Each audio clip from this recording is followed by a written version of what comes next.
नमस्कार, good morning. आप देख रहे हैं डीडी न्यूज। आपके साथ मैं हूं गौरव श्रीवास्तव और मेरे साथ मेरी सहयोगी बीना है, जो कि सांकेतिक भाषा के जरिए आपको खबरों से रूबरू करवाएंगी। तो चलिए खबरों की शुरुआत करते हैं और उससे पहले नजर डालते हैं इस वक्त की हेडलाइंस पर। स्वतंत्रता दिवस की पूर्व संध्या पर राष्ट्रपति द्रौपदी मुर्मू आज शाम राष्ट्र को करेंगी संबोधित। दूरदर्शन और आकाशवाणी के सभी राष्ट्रीय नेटवर्क पर किया जाएगा प्रसारण।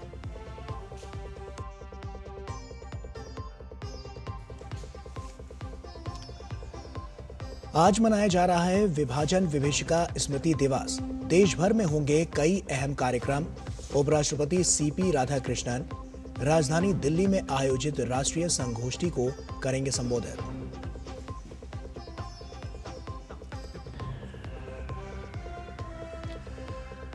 उत्तराखंड के चमोली के पीपल कोटी में निर्माणाधीन टीएचडीसी टनल में भरा मलबा और पानी। राहत और बचाव कार्य लगातार जारी।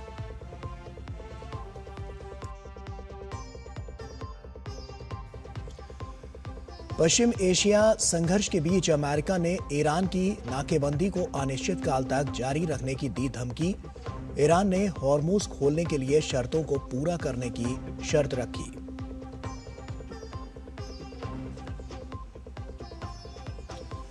और राष्ट्रमंडल तलवारबाजी चैंपियनशिप में भारत ने जीते 13 स्वर्ण, 8 रजत और 14 कांस्य पदक। कुल 35 पदक के साथ भारत बना टूर्नामेंट का ओवरऑल चैंपियन।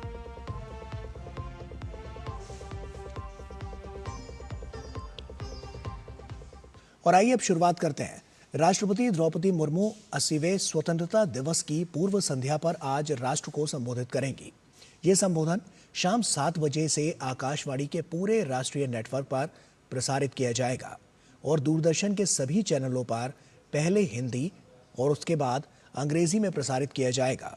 दूरदर्शन पर हिंदी और अंग्रेजी में संबोधन के प्रसारण के बाद दूरदर्शन के क्षेत्रीय चैनलों द्वारा इसका क्षेत्रीय भाषाओं में इसका प्रसारण किया जाएगा।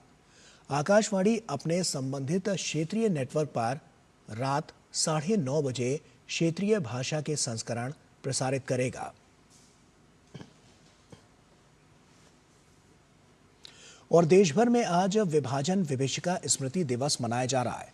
ये दिन 1947 में भारत के विभाजन के दौरान अपनी जान गंवाने वाले लोगों और विस्थापन का दर्द झेलने वाले लाखों नागरिकों के संघर्ष व बलिदान की याद में मनाया जाता है।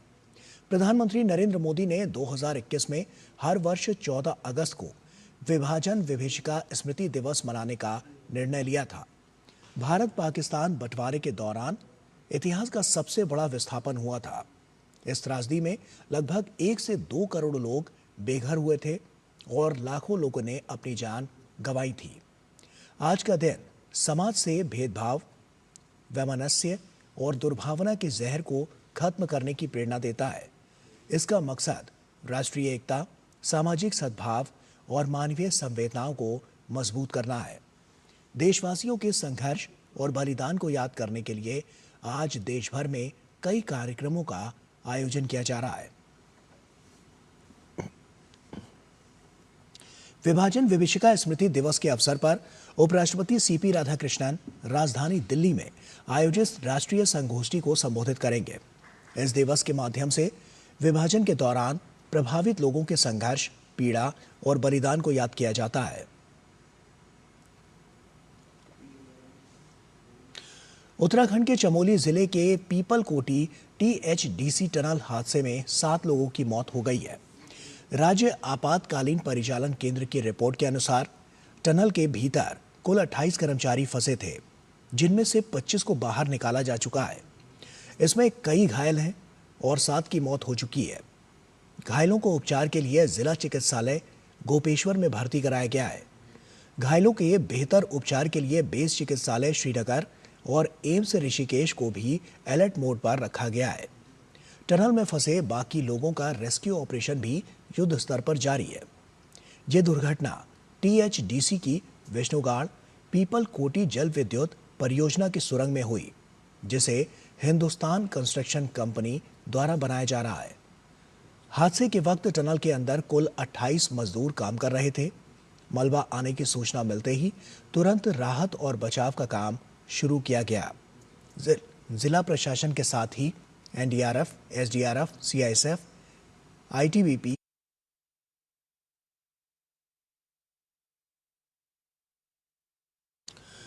और इसके अलावा पुलिस समेत तमाम एजेंसियां मौके पर पहुंचकर बचाव में जुट गईं। विशेष मशीनरी और उपकरणों की मदद से टनल में लगातार खोज और बचाव कार्य चल रहा था। टनल में अत्यधिक पानी और दलदल होने के कारण बचाव कार्य में काफी चुनौतियां आ रही हैं।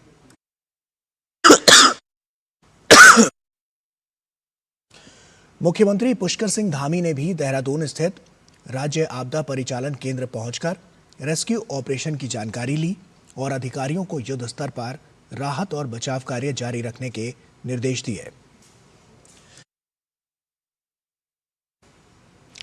और वहीं राष्ट्रपति द्रौपदी मुर्मू की उपस्थिति में आज अमृत उद्यान का ग्रीष्मकाल वार्षिक भ्रमण विधिवत आरंभ होगा। आम जनता के लिए अमृत उद्यान 16 अगस्त से 15 सितंबर तक सुबह 10 बजे से शाम 6 बजे तक खुला रहेगा। आम लोगों का प्रवेश राष्ट्रपति भवन के गेट नंबर 35 से होगा। 29 अगस्त को राष्ट्रीय खेल दिवस के अवसर पर पहली बार विशेष रूप से इसे खिलाड़ियों के लिए खेला जाएगा और इसे खिलाड़ियों के लिए भी खोला जाएगा। वहीं साथ ही 5 सितंबर को शिक्षक दिवस के अवसर पर अमृत उद्यान शिक्षकों के लिए आरक्षित रहेगा। पर्यटकों की सुविधा के लिए केंद्रीय सचिवालय मेट्रो स्टेशन से उद्यान के प्रवेश द्वार तक हर 30 मिनट में शटल सेवा बस उपलब्ध रहेगी। राष्ट्रपति भवन की आधिकारिक वेबसाइट और गेट नंबर 35 के बाहर स्थित कियोस्क से अमृत उद्यान में प्रवेश की ऑनलाइन बुकिंग की जा सकती है।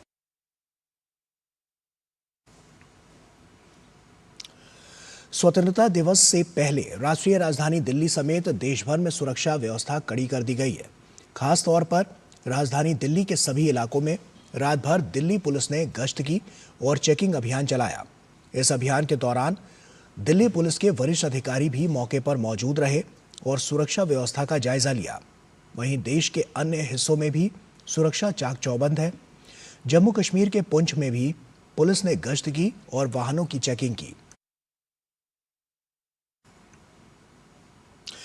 स्वतंत्रता दिवस के उत्सव से पहले देश भर में प्रमुख स्थानों को तिरंगे के रंगों वाली रोशनी से सजाया जा रहा है।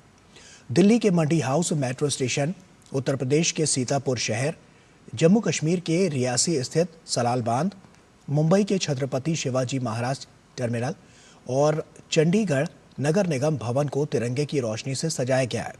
सजावट के जरिए देशभक्ति का उत्साह नजर आ रहा है।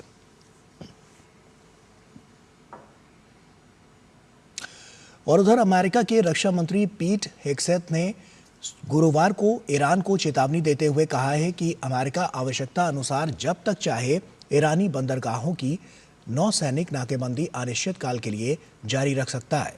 हेग्सेथ ने पत्रकारों से बात करते हुए कहा कि अमेरिकी नौसेना क्षेत्र में जहाज़ों की अदला बदली कर इस नाकेबंदी को लंबे वक्त तक बनाए रखने में सक्षम है।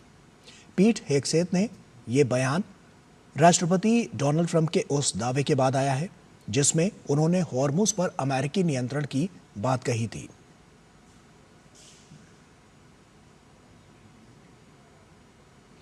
भारत ने नाइजीरिया के लागोस में आयोजित राष्ट्रमंडल तलवारबाजी चैंपियनशिप में शानदार प्रदर्शन करते हुए ओवरऑल चैंपियन का खिताब अपने नाम किया।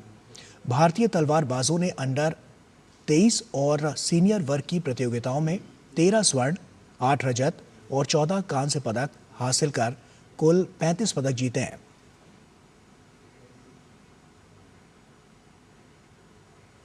कैनेडियन ओपन में महिला एकल का फाइनल मुकाबला ईगा स्वांतेक और एलिना रायबाकिना के बीच होगा।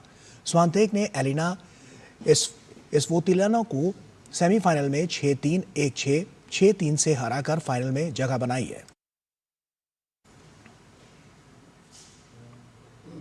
और वहीं दूसरे सेमीफाइनल में रायबाकिना ने अमेरिका की कोको गॉफ को 5-7, 6-2, 6-2 से हराकर टूर्नामेंट के फाइनल में वो पहुंची हैं। और इसी के साथ फिलहाल इतना ही। पूरी टीम को दीजिए इजाजत। आप बने रहिए डीडी न्यूज के साथ। नमस्कार।